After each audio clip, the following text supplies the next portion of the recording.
Welcome back to Celebrity Radio. It's Alex Belfield talking to some of my favourite people, talented people, and some of the country's biggest stars too, and people with great ideas. Men's radio station launches in 10 days, 26 minutes and 48 seconds time. You can find it at mensradiostation.com, and I'm delighted to say that the man who's behind it is Russ Kane. How are you? I'm very well, thank you, Alex. How are you? How's your big chopper? Well, still the talk of London. Let's not kid ourselves. I remember as a kid thinking if I could be Russ Kane, I will have made it, because you had the most showbiz job on earth, really, didn't you? It was very, very silly. It all came about by accident, but yeah. And I signed a 2-week contract, and it only lasted 20 years, so that was okay. There's the Flying Eye on Capital Radio, which was 20 years of fantastic fun. I never thought of it as work. It was just having a laugh. To think most radio stations these days can't even afford microphones or studios, to have a helicopter flying over London, and everybody looked out for you. It was the greatest advert on earth, wasn't it? It was a fantastic marketing tool, although I have to tell you, it actually was, everyone always thought it was a helicopter. It actually was a twin-engine plane. So every time the police went over, or the air ambulance, go, "There's Russ!" Apparently, I was like everywhere. You know? But it was a twin-engine little plane. One of them which was completely demolished, so we had to get another one. And seriously, and it was tremendous. But eventually, after 20 years, I covered 1.5 million miles over London. I know, ridiculous, isn't it? And if you don't mind me saying, I mean, the halcyon days of radio, to be on with Tarrant, it doesn't get bigger than that. And the days when radio DJs were megastars, I mean, we like them today, but they come and they go, as Chris Evans proves, and people don't really care. I mean, he was the thing everybody switched their radio onto at 6 o'clock in the morning, and there you were with him. Incredible. It was fantastic. I mean, I still see Chris a lot, and the chemistry and the friendship and all the nonsense that you heard between me, Chris, Cara, and even our newsreader Howard Hughes, it was real. What you were hearing was exactly the same when the mics were off, which is the nice thing about it, because then everyone tried to emulate that, and you can't fake it. It's either there or it's not there. You can't just shove a load of people in and try and do what they call the zoo concept and hope it's going to. We had 4 million daily listeners, which, considering it was a commercial radio station, is crazy, but it was true, and we loved it, and they enjoyed the show, and so it was all happiness all round, really. I had the joy of coming out of that building for just a year until they sacked me on Capitol Gold, but there's nothing like coming from Leicester Square, is there? Sorry. Oh, I know. Well, it happened to me a lot, to be honest. That's one of the reasons I'm sat here doing it from my bedroom. I can't sack myself. I've tried, but... No. How was your Christmas party? Did you cop off with yourself? Well, and take photos of your bottom on the photocopy and then pass it round to yourself? I always say, Russ, every day is Christmas Day when I'm copping off with myself. Do you know what I mean? The money I save, Ross, you wouldn't believe. And I don't even have to say thank you. You've got this new radio station, Men's Radio, which is launching in January. I mean, a great idea. Tell us why you wanted to do it. I'll tell you why. I'll tell you exactly why I wanted to do it.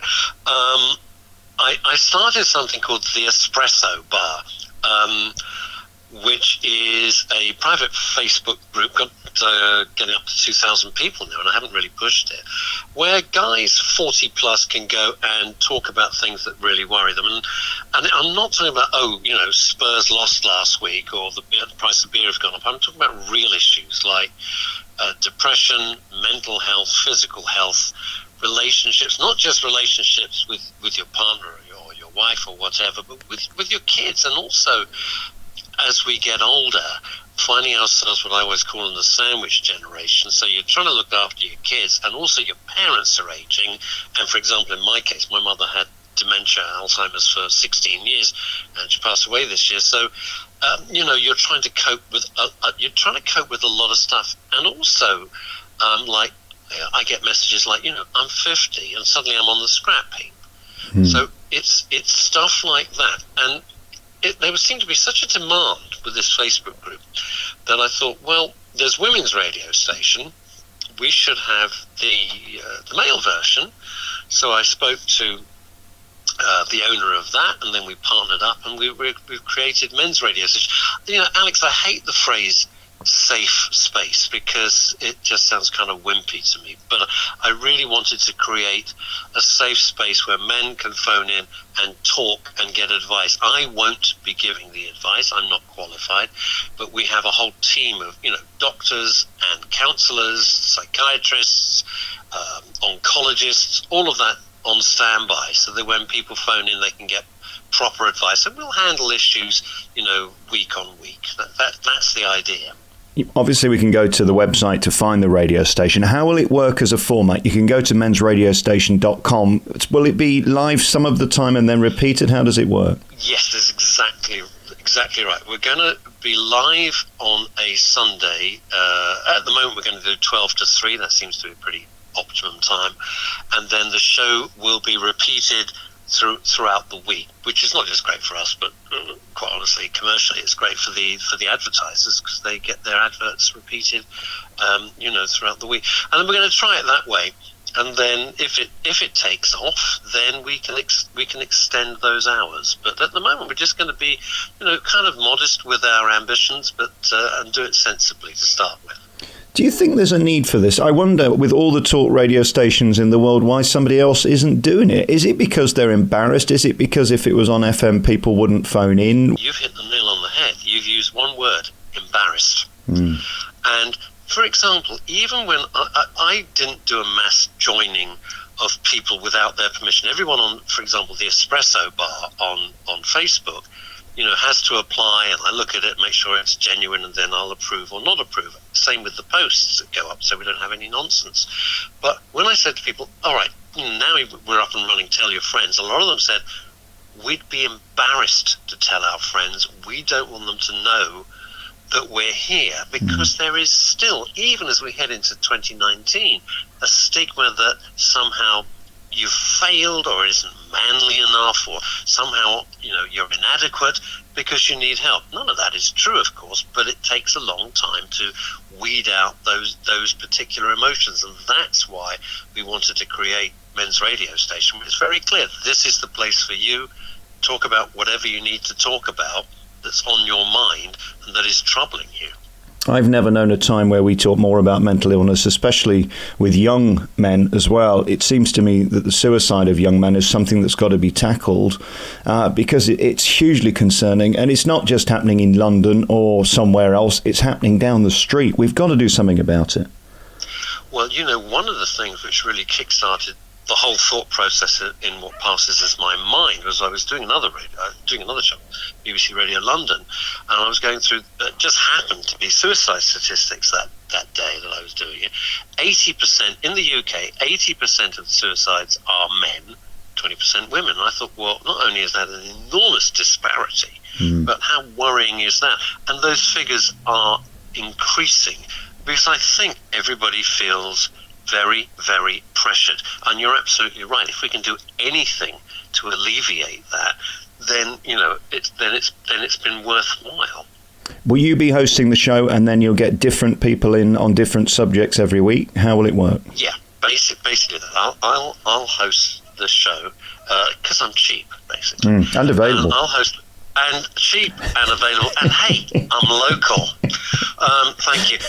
So I'll do that, and then we're going to get various guests on who will cover subjects. So some will be experts, and some will just be, just general run-of-the-mill people who come on and they're willing to discuss their experiences. Because I think, and it's certainly, harking back to the suicide rate, a lot of people think, well, it's just me. There's nobody else out there who feels like this. Nobody else would understand. And that's simply not the case. And just by hearing somebody else's experience, you think, oh, it's not just me. There's, I'm not alone in this. Maybe I can work this out. That's basically how I'm going to do it. And of course, phone-ins, the whole thing, the more people that phone in, the more interaction we get, the more the show will take off. And I wonder about the women tuning in. I work on Loose Women occasionally doing the warm-up on that show, and I learn more from listening to those women talking than any book on how to handle women, because just hearing them talk out loud is fascinating. I wonder whether this will be the same thing where women will listen in to understand men better. I think that's a very, very good point. I've even had can women... I've had questions asked to me on social media. Can women listen? I go, well, I haven't placed a device in your house that stops you being able to access any of the digital platforms. It's very true. I mean, what you've just said, when you're listening to women talking, you think, oh, now I understand, or I didn't know they felt like that, or whatever. And I'm hoping that, look, we can only but try. But I think that with women listening, and they obviously are very welcome to contribute. Of course they are. I mean, one of my counsellors will be a woman. It's not going to be like a male only domain. I wouldn't do that, because I think you're cutting down 50% of your opportunity. I learnt on Loose Women, by the way, Ross, that women don't mind if you have a micro penis as long as you tell them in advance. Will we be discussing things like this on your new radio station? Well, why not?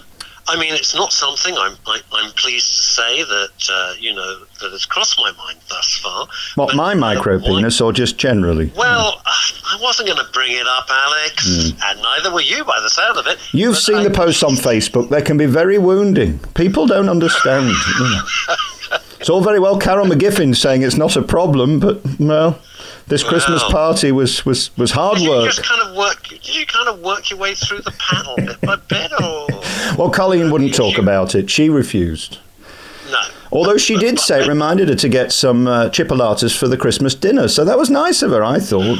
Well, you see, you've provided a service, not quite the service you were possibly hoping for, but nonetheless, much welcome. I'm here to help, Russ. Let's go back to the Capital Days just a minute with Tarrant and the sort of halcyon days of the stars as well. I mean, you had everybody on that show, and I mean, I talk to stars all day, but they're not quite the stars that were around in the 80s and 90s. I mean, it was so exciting, wasn't it? I mean, there'll never be another period of radio like that, will there, where people wanted to talk to you as much as you want to talk to them? No, it was of its time. And it's interesting because Chris and I, this year, Chris said actually it was the happiest work he'd ever done. I mean, the guy never stops working, but he said of everything he's done, it was his happiest time. And in terms of the atmosphere, it really was fantastic. We didn't fake it. It really was that good. And I was blessed because I was working with some of the giants, just find myself in a studio with Alan Fluff Freeman, to be talking to Kenny Everett, the great Roger Scott, Peter Young, who passed away this year. All of these greats, it was terrific, and I put Tarrant up there. I put Tarrant up there with them. But you look back, or Michael Aspel, you look back and you think, wow.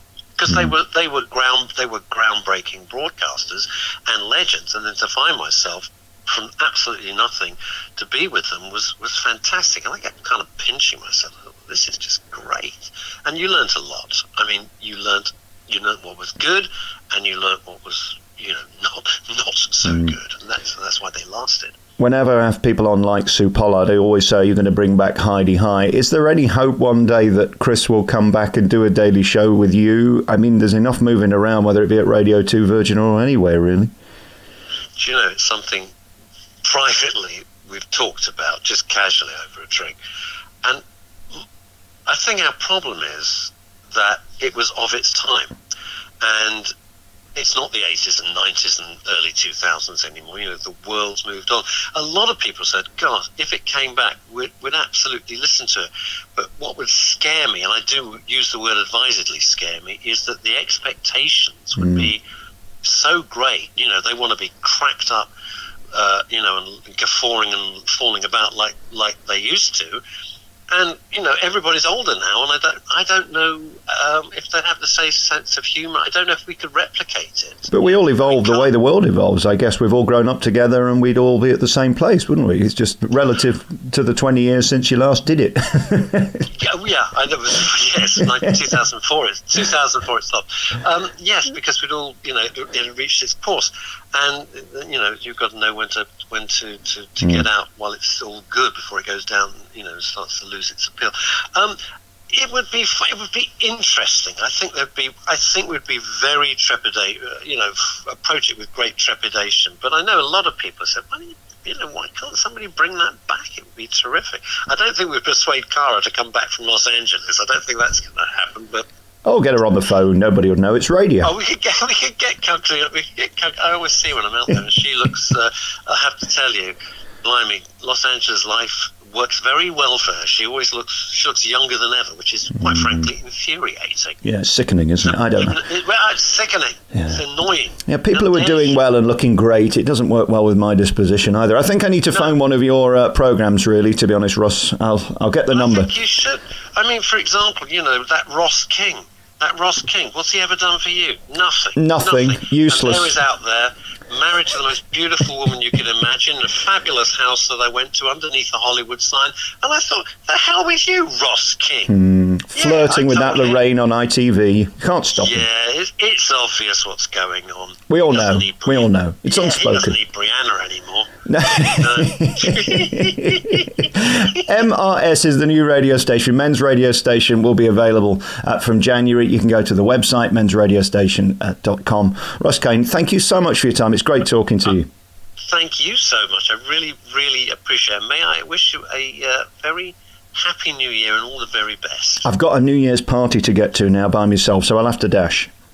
Oh, yeah, right. You might be barred because I hear that you're the security guard and they won't let you in. You're not free in half an hour, are you? Not really, no, to be honest. I've got plans. I've got to go to Tesco. Bye, Ross. Bye.